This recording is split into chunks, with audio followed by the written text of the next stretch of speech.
Good morning, friends. We have had a great weekend here at EPIK, and we have been talking about stories of redemption in the Old Testament. So we've talked about Ruth and Boaz, how Boaz was Ruth's kinsman redeemer, how he not only saved her and her property, but he is a picture of who Jesus is to us. He saves us even though we were enemies of Christ. We also talked about Moses and how God wanted to redeem his story. He had made a lot of mistakes and he had a lot of things going against him, and yet God still wanted to use him to redeem all of Israel. So that is the story that we're going for today.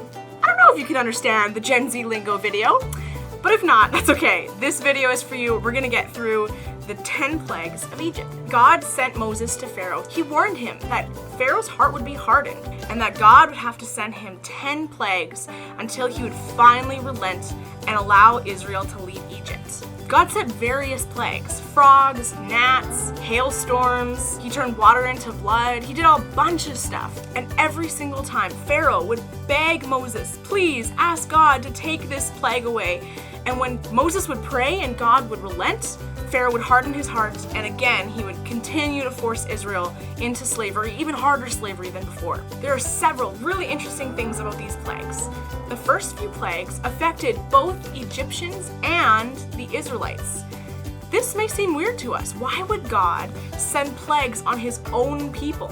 Joshua 24:14 tells us that the Israelites actually began to worship the false gods of Egypt while they were enslaved there. So God had to show Egypt, but also Israel, how powerful he was. He needed to prove to Israel that he was the one true God. Another really important thing is that the 10th and final plague was different than all of the rest. God warned all of the people that he was going to send a destroying angel on every family in Egypt, but he also provided them a way out. He said if the family would take a pure, spotless lamb and shed its blood, killing it, and put it on the door frames of the house, the angel would pass over them that night. This final plague was the final straw, and Pharaoh finally said, get out, leave, take your people, and go. This story is God's ultimate story of redemption in the Old Testament. You could guess this, but in the New Testament, the ultimate story of redemption is Jesus and his death on the cross. But there are some actually pretty cool parallels.